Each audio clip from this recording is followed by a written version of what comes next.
Snow fell softly over the ruins of a forgotten airfield in northern France. Beneath the frost, a team of archaeologists brushed away decades of silence, uncovering the twisted remains of what once was a bomber's fuselage. Its metal was scorched, its markings faded, its story erased. Among the wreckage, a small tin box was found.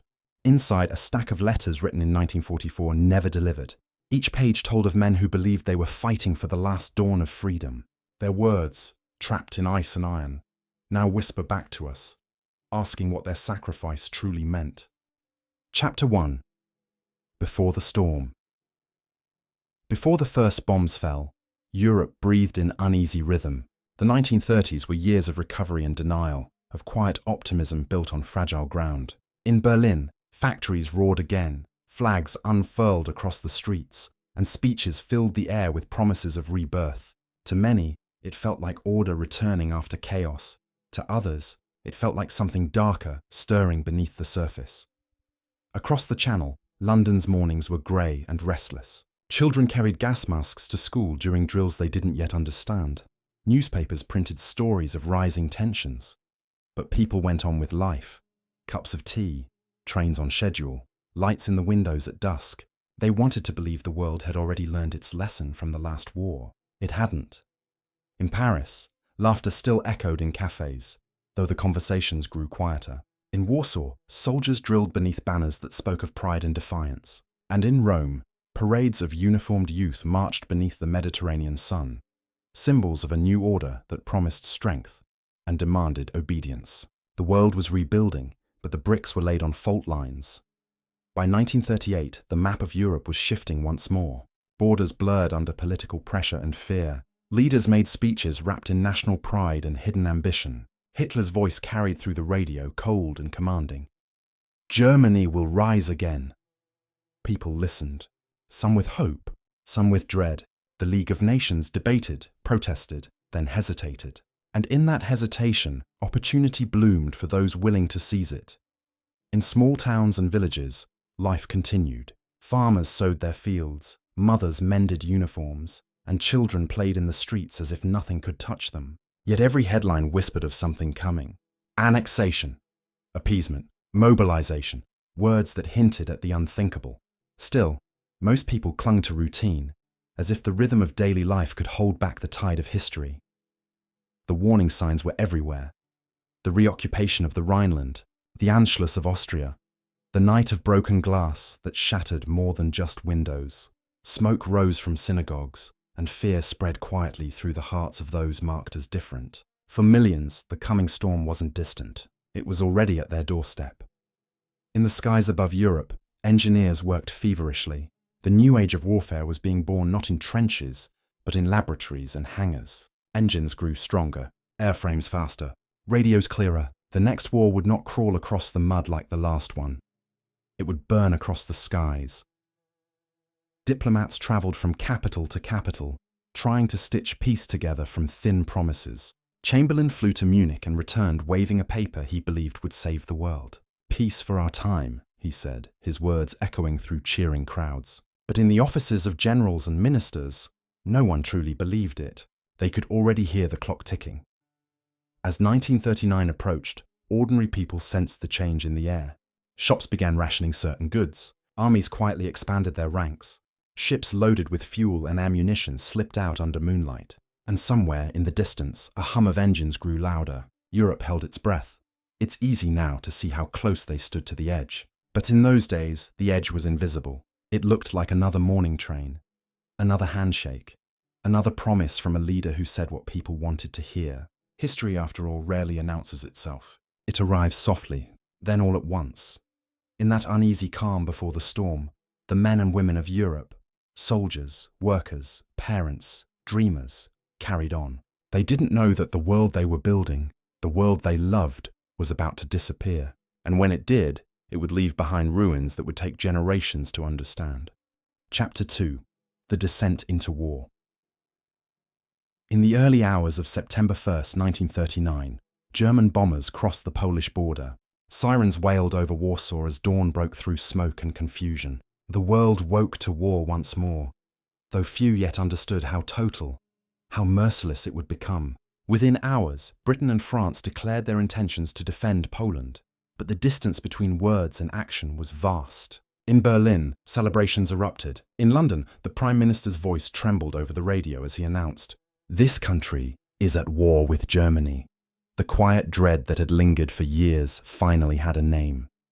The descent had been slow and deliberate. Hitler had tested the limits of the world's tolerance and found them weak. The reoccupation of the Rhineland, the annexation of Austria, the dismemberment of Czechoslovakia, each act met with protest, then silence, each silence an invitation. He understood the psychology of fear, the paralysis of diplomacy. They will never fight, he told his generals, and for a time, he was right. Meanwhile, across the Atlantic, America watched from a cautious distance. The memories of the Great War still haunted its people. The rows of white crosses, the broken veterans begging in breadlines. Isolationism wasn't just policy, it was a wound that hadn't healed. President Roosevelt spoke of sympathy, of preparedness, but the public wanted peace. No foreign wars, they said. The ocean felt like safety. It wasn't. In the East, Stalin's Soviet Union moved with equal calculation. The Molotov-Ribbentrop Pact, signed in secrecy, shocked the world. Two bitter ideologies, fascism and communism, found temporary alliance, bound by the promise of divided spoils. Poland was the first to be split, carved like a map, its people trapped between two advancing powers. It was the beginning of an occupation that would bleed the country dry. The German Blitzkrieg, Lightning War, rewrote military history overnight. Fast-moving tanks, coordinated airstrikes, mechanized infantry. It was precision and terror, choreographed chaos. Civilians fled on foot as columns of armor thundered past. Villages vanished under bombardment, and for every mile gained, the propaganda machine spun faster.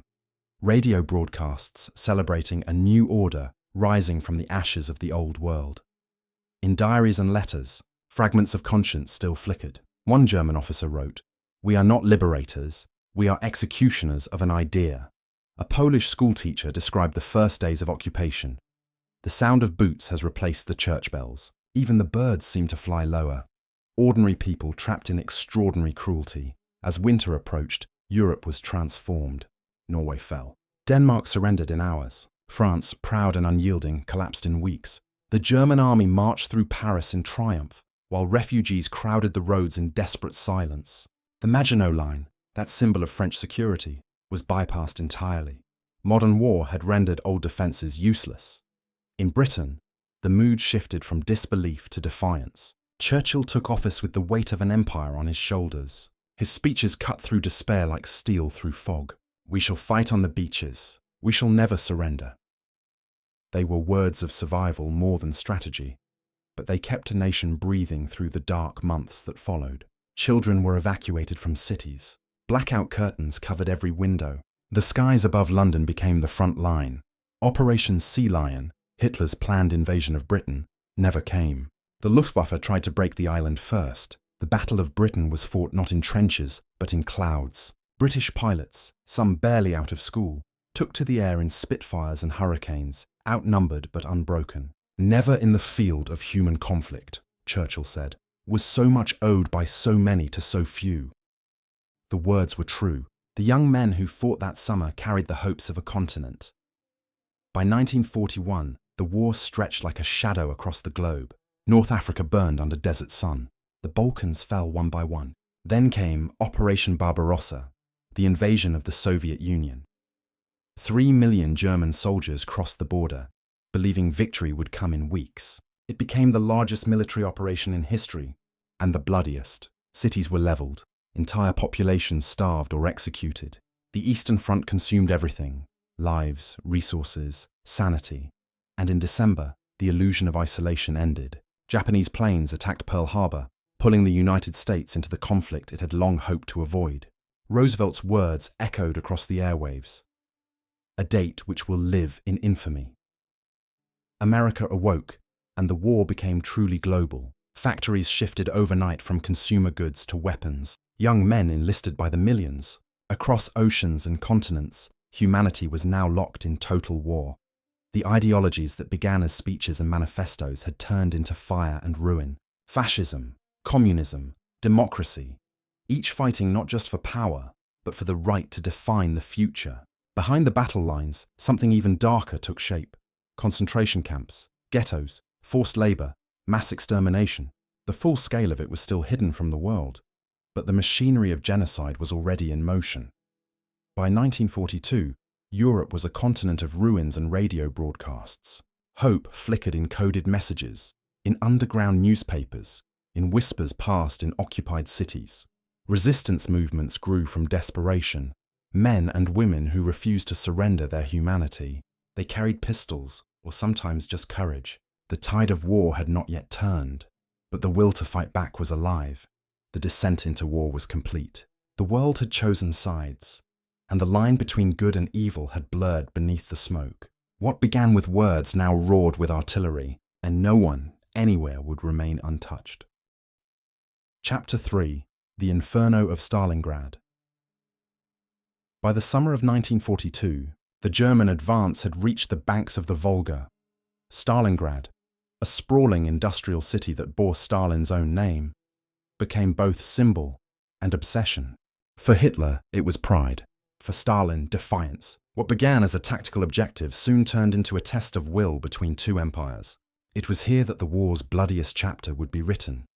The approach to Stalingrad was a furnace. Dust and heat rose from the steppe as the German Sixth Army pushed forward, armoured columns snaking across fields once golden with wheat. Above them, Stuka dive bombers screamed through the air, dropping waves of explosives that reduced entire districts to rubble. Civilians dug trenches beside soldiers, clutching rifles and hope in equal measure. "Everything is burning," wrote one young nurse in her diary. "The air itself is fire." By late August, the city was under siege. The Luftwaffe's relentless bombardment turned factories, schools, and apartment blocks into blackened shells. More than 40,000 civilians died in a single week. Those who survived hid in cellars, emerging only to scavenge water from burst pipes or snowmelt. The Volga ran red with fuel and blood. Soviet ferries crossed at night, dodging artillery fire to bring reinforcements across the river. Men who often died before they could reach the opposite bank. German troops expected quick victory. What they found instead was a nightmare of close-quarter combat, unlike anything seen before. Every street, every stairwell, every shattered wall became a battlefield. The Red Army fought from basements, sewers, and half-destroyed factories. Snipers haunted the ruins, invisible ghosts among the debris.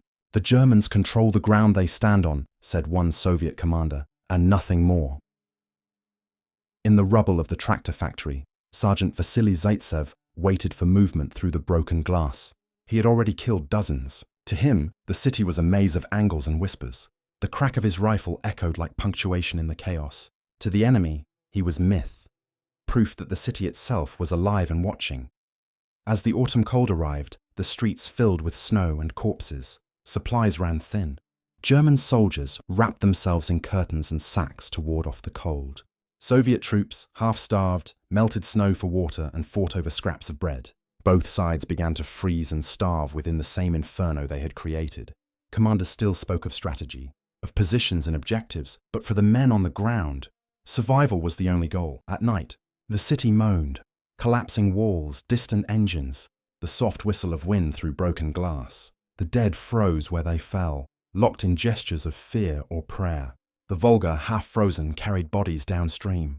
Yet even in this desolation, moments of humanity persisted. A shared cigarette, a song whispered through cracked lips, a photograph of home passed from one hand to another. Then came Operation Uranus, November 19th, 1942. While the Germans dug in within the ruins, Soviet forces massed silently to the north and south. Under the cover of early snow, entire armies struck at the flanks, encircling the city in a pincer movement so vast it stunned even their own commanders. The hunters had become the hunted. The Sixth Army, over 300,000 men, was trapped inside Stalingrad.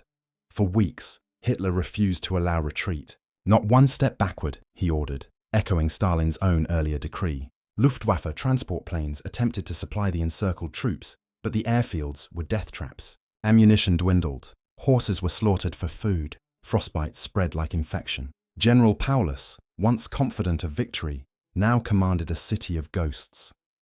By January 1943, the temperature dropped to 40 degrees below zero. German soldiers burned furniture, even books, for warmth.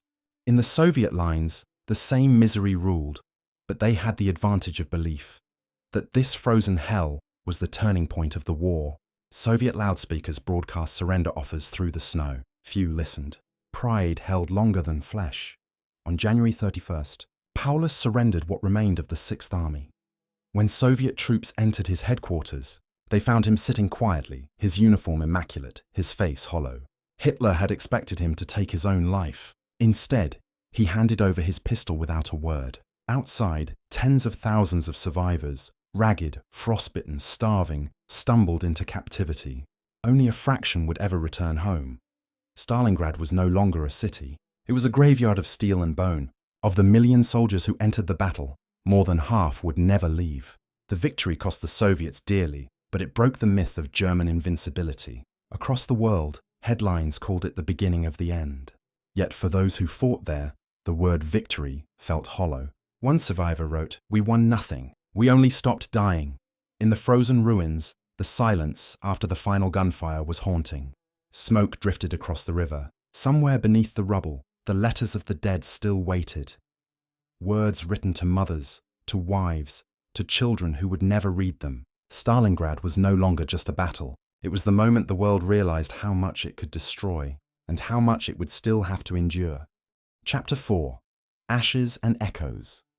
When the guns finally began to fall silent, Europe was almost unrecognizable. Cities that once pulsed with life now stood hollow. Skeletal outlines against grey skies. Berlin, Warsaw, Rotterdam, Dresden. Each a ruin, each a reminder. The sound of war faded, but the silence that followed was heavier still. In that quiet, survivors began to emerge from the shadows, blinking into a world that barely resembled the one they had lost. For the first time in years, the air didn't shake with bombers or the wail of sirens. Instead, there was the slow creak of carts carrying the displaced. Women pushed prams filled not with children, but with belongings. Men searched through rubble for names, for faces, for proof that someone they loved had survived. The war was ending, but for millions, the real struggle was only beginning. In the West, Allied troops moved cautiously through liberated towns, greeted by crowds too stunned to celebrate. In the East, the Red Army advanced through landscapes burned to ash. Between them stretched a continent fractured by ideology and loss. Every victory carried the weight of what had been destroyed to achieve it. As Allied forces crossed Germany, they stumbled upon places that defied belief. Camps surrounded by wire, watchtowers, and silence. Inside were the remnants of humanity's darkest act. Liberation came too late for most. The soldiers who entered Buchenwald, Dachau, and Auschwitz never forgot what they saw. "We thought we were prepared," one American medic wrote, "but there is no training for this." The photographs they took would haunt the conscience of the world. In the Pacific, the war dragged on, relentless and cruel. The atomic age arrived not with warning, but with light. A flash over Hiroshima, brighter than the sun, followed days later by Nagasaki. When Japan surrendered, people cheered in the streets. Yet even in victory, the faces of those celebrating carried exhaustion, not triumph. The cost had been unimaginable. Back in Europe, the process of rebuilding began. Slow, painful, uncertain. The Marshall Plan brought supplies and structure, but not healing. That came, if at all, in moments. In bread shared between strangers, in bricks stacked where walls had fallen. Children played among ruins, their laughter echoing through shattered streets, fragile and brave. In those sounds, life quietly returned. But the political ground beneath that recovery was shifting fast. The alliance that had defeated Hitler began to fracture almost immediately. The Soviet Union tightened its grip on Eastern Europe, while the West looked on with suspicion. Iron curtains descended, dividing families, cities, and dreams. The Cold War began before the fires of the last one had cooled. The world had traded one kind of fear for another. For those who had lived through it, memories refused to fade. Soldiers who came home found peace difficult to recognize. Some carried medals, others nightmares. The words shell shock evolved into battle fatigue, and later, PTSD. Different names for the same silence, the kind that settled into men's eyes long after the shooting stopped. One British veteran wrote in his journal, "I came back alive, but I don't know what that means anymore." In the ruins of Warsaw, A pianist sat at a surviving instrument and played for an audience of ghosts. A fragment of Chopin drifting through broken windows. In France, the resistance laid down their weapons and picked up shovels. In Germany, mothers searched through official lists for sons who would never return. Across the Soviet Union, trains brought back those who had survived the front, or carried the ashes of those who hadn't. The reckoning came in Nuremberg. Courtrooms filled with faces once untouchable, architects of the very nightmare that had engulfed the world. The evidence was irrefutable. Documents, films, testimonies. The defense spoke of duty, of orders, of necessity. The judges spoke of humanity. Justice, imperfect as it was, began there, in a room heavy with guilt and truth. Even as verdicts were read, another war had already begun, quieter but just as consuming. The war to remember. Historians, journalists, and survivors tried to record everything before memory itself decayed. Photographs were catalogued, diaries preserved, letters, like those found decades later in a frozen airfield, sealed away, waiting to be rediscovered. The past refused to stay buried. In the decades that followed, nations rebuilt, but the scars never disappeared. Some were visible, in monuments, in cemeteries, in shattered stone. Others were carried inside. A mother who still set an extra plate at the table, a veteran who flinched at thunder, a generation who learned that survival was not the same as peace. By the end of 1945, the war was over on paper, yet the world it left behind was fragile, divided, and haunted. The ashes had settled, but they still whispered. Reminders of choices made, chances missed, and the millions who had vanished into the smoke. History had moved on, but the echoes remained. They still do. Chapter 5. The Weight of Memory. Decades have passed, yet the shadow of that war never truly lifted. It lingers in photographs, in the rusted bones of tanks reclaimed by forests, in the quiet tremor of voices that still recall the sound of sirens. The survivors are fewer now, their stories fading like the ink of their letters. But the legacy they left behind continues to shape the world that followed. History, after all, doesn't disappear. It settles into us. In the years after 1945, nations tried to define meaning out of devastation. The United Nations was born, a promise that humanity could govern its own conscience. Treaties were signed, borders redrawn, lessons declared. Yet beneath every declaration lay the same uneasy truth. Memory is fragile, and peace is never permanent. The war had taught us how easily fear could turn neighbor against neighbor, and how truth could be rewritten with a single speech. For the children who grew up among the ruins, the past wasn't history. It was the landscape of their childhood. They built homes beside bomb craters, went to school in repurposed barracks, played on streets that still smelled faintly of smoke. They learned early that survival wasn't just about living. It was about remembering. Every generation since has wrestled with that same responsibility. Across the world, memorials rose, granite and bronze, solemn and unyielding. The names carved into them stretch longer than memory itself. Visitors walk between them in silence, their footsteps echoing on cold stone. Some weep, others simply stand, unable to find words. In those places, the distance between past and present collapses. The war feels close again, not as history, but as warning. For historians and filmmakers, the task became not just to document what happened, but to understand why. The question still burns. How could an age of science, art and progress descend so completely into barbarity? The answers are complex. Ideology, propaganda, fear, ambition. But none are satisfying. Because behind every decision, every speech, every battle plan, there were ordinary people. People who chose to believe, or to look away. The Cold War that followed ensured the lesson was never simple. The victors turned rivals. New weapons replaced old ones, and the threat of annihilation became abstract. A button, a missile, a shadow on a radar screen. For those who had lived through real bombs and blood, it was a cruel irony. Humanity had survived its own destruction, only to invent new ways to repeat it. Yet even through all that tension, there were moments of grace. Soldiers from former enemies shook hands at reunions. German and Soviet veterans stood side by side at memorials on the Volga. Survivors of Auschwitz returned not to curse, but to teach. Their message was never vengeance, it was memory. If you forget, one said quietly, it will happen again. In archives across Europe, new documents still surface. Letters, photographs, orders once stamped Geheim or top secret. They reveal the small truths behind the grand narratives. The scientist who sabotaged his own weapon. The nurse who hid children beneath hospital floors. The deserter who surrendered to save strangers. The war was a web of contradictions, cruelty and courage intertwined. For the modern generation, the war is distant, flickering in black and white footage, but its consequences remain everywhere.